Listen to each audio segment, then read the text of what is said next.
A vida de São José revelada à abadesa Maria Cecília Bage.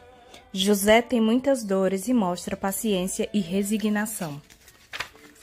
Mais abatido e debilitado do que nunca, José enfrentava também grande falta de apetite, não desejando mesmo alimentar-se em razão das fortes náuseas frente a qualquer tipo de alimento.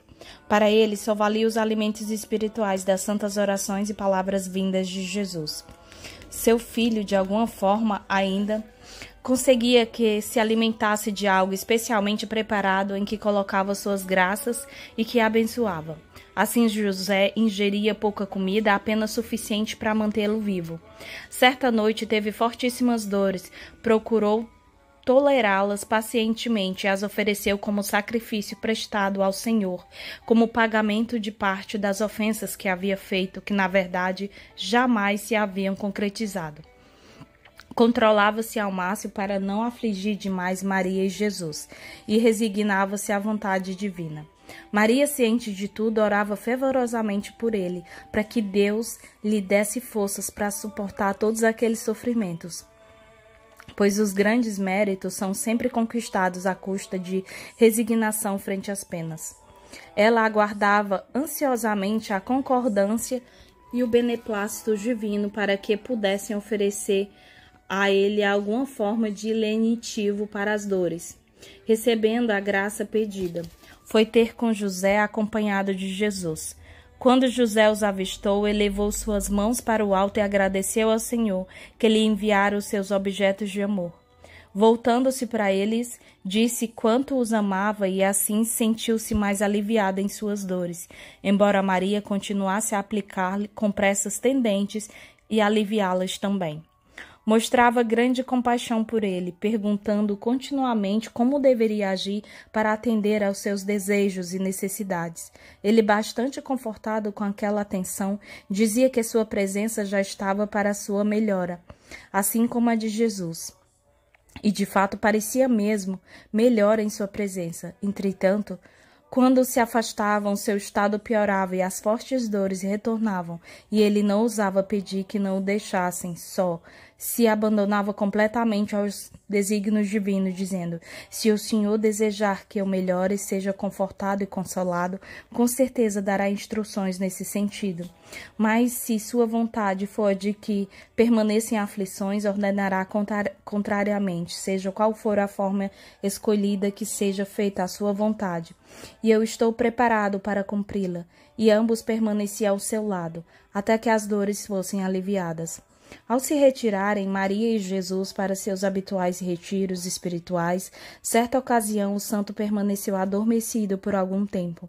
Em seu sono o anjo lhe falou outra vez, em nome do Senhor, que se aproximava agora a sua libertação e que deveria preparar-se convenientemente, crescendo em méritos e praticando suas virtudes características, e que Deus o havia testado seriamente através daquela sua dolorosa enfermidade. Exortava-o a sofrer mais, assegurando que o Senhor se havia sensibilizado com sua paciência, resignação e conformismo frente à situação. Acordando resignado com a vontade divina, ofereceu-se completamente a Deus e se mostrou preparado para enfrentar tudo o que a divina ordem determinasse. O santo agradeceu o aviso e solicitou a ajuda divina durante aqueles difíceis momentos. Em seguida, levantou-se e relatou a ocorrência a Maria, pedindo-lhe para que também orasse por ele e lhe transmitisse o dom do sofrimento na graça de Deus. Mostrou-se muito amável com ela, e ela também agiu da mesma forma, afirmando estar disposta a compartilhar de todas aquelas suas dores, desde que isso fosse do agrado do Pai Celeste. José não concordou, pois desejava imitar Jesus, estando ciente de todas as tormentas a ele destinadas no futuro. Eram muito grandes essas dores suportadas pelo santo, e ele sofria de desmaios ocasionados por elas, e pastoralmente pelo seu ardente amor ao Senhor, sendo que elas só eram muito aliviadas um pouco na presença de Jesus e Maria. Quando Jesus se aproximava e tomava suas mãos, ele se acalmava bastante e entrava em êxtase. Estava em dolor, no qual desfrutava das alegrias do paraíso. Lamentava muito ter que deixar seus queridos, embora, por outro lado, desejasse também ver Deus revelado. Para isso, deveria abandoná-los. Isso, de fato, mortificava. Durante a sua longa enfermidade, Deus teve por meio purificar ainda mais os seus sentimentos de amor, que, apesar de já aperfeiçoados, tinha ainda algo de pessoal e transitório temporal. Na verdade, os amava sincera e profundamente, mas tirava disso ainda uma certa satisfação pessoal, estritamente humana, de poder estar em sua companhia. Assim, teve de libertar-se dessas emoções tipicamente humanas e privar-se dessas satisfações. E também, sem tristeza somente, contentando-se em atender à vontade divina, privando-se de seus prazeres e gostos particulares. Daí para frente, olhando para os dois queridos, sentia-se apenas desolada em deixá-los de vez. Outra vez, mostrava-se bem disposto ao vê-lo e afirmava: querido filho e amada esposa, eu terei a grande felicidade de ver-vos eternamente na moradia de nosso Pai Celestial. E assim continuava clamando pela hora de ir para aquela moradia. Sentia-se preparado para sofrer as dores necessárias com resignação. Acontece que elas se faziam sentir muito, especialmente à noite, quando Maria e Jesus se haviam retirado para repousarem um pouco. Ela às vezes acordava durante a noite e ia ter com José, levando algum lenitivo para as terríveis dores. Entretanto, na maioria das vezes o santo permanecia só, pois Deus desejava submetê-los a testes de solidão e isolamento, acompanhados de dores sem qualquer lenitivos de alívio. Ele sofria mais, fazia por aumentar os seus méritos ainda mais. Poderia chamar por Maria quando assim desejasse. Não o fazia para que o Senhor mesmo o enviasse. Confiando na divina providência, dizia: meu Deus, vós desejais que eu sofra pacientemente, em silêncio, e eu assim o faço voluntariamente. Mas eu peço vossa ajuda, pois só sinto-me perdido, atormentado pelas fortes dores. As oferecias a Deus como parte do pagamento pelas muitas que Jesus deveria enfrentar. Maria, então, instruída pelo Senhor, ia ter com ele, e encontrando quase sem forças, o aquecia e confortava, suplicando a Deus para que os aliviasse, e perguntava por que não havia chamado. E José dizia: não te preocupes, quando Deus quer aliviar-me do sofrimento, faz com que sintas o estado em que me encontro, e tu me socorres, então, com tua caridade divina. Dessa forma, me mantenho no cumprimento de sua suprema vontade. Quando me dás o alívio para minhas dores, então estou contente e aliviado, pois essa é a vontade do Senhor. Maria muito se confortava em observar tais sentimentos de José, mantendo-se em longas conversações com ele, versando sobre as providências divinas e as maravilhas das obras do Senhor. E José, então, inflamado, dizia: meu Deus, como são maravilhosas vossas ações, e como se mostra infinita vossa bondade. O que posso fazer para agradar-vos e corresponder a tanto amor e aos favorecimentos todos que me concedeis? É verdade que me fazeis sofrer fortes dores, mas também me concedeis muitas alegrias e aliviais as minhas dores através da minha santa esposa e do meu querido Jesus.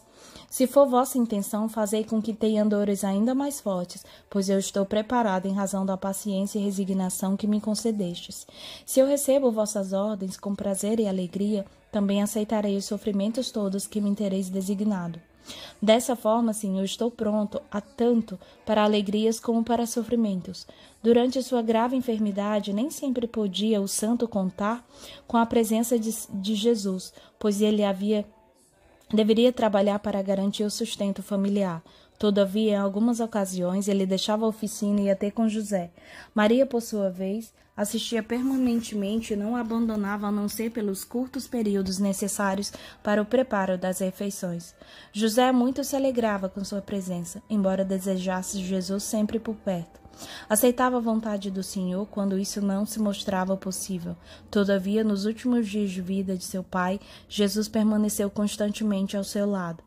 Na doença de José, a família experimentou um estado ainda mais crítico de pobreza, pois Maria somente se dedicava ao seu cuidado e Jesus também perdia tempo de trabalhar ao seu lado, perdendo muitas horas de remuneração. Mas a divina providência não os abandonava e os socorria da forma de amigos caridosos e prestativos e também através dos vizinhos mais íntimos. E até mesmo pelos anjos, quando faltavam os demais recursos. Tendo José em mente alguma fruta ou comida especial, o Senhor enviava seus anjos que orientavam Maria no sentido de que ela tomasse as necessárias medidas. Ela então dizia para o marido gentil e delicadamente que Deus providenciara as coisas que ele queria, como de fato havia ocorrido. Passando ele por período de forte falta de apetite, sem praticamente alimentar-se, o Senhor enviava frutas e alimentos que lhe pudessem agradar.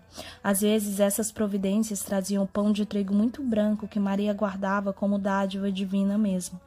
O santo entendia bem a extrema pobreza por que passavam, como nunca antes, aliás, exatamente ao notar a falta até mesmo de pão. Preocupava-se e se aborrecia suplicando ao Pai Celeste para que providenciasse alimentos para Maria e Jesus. Suas súplicas eram atendidas e a divina providência o socorria em suas necessidades. O santo lastimava interiormente essa extraordinária pobreza a que estavam submetidos os seus queridos.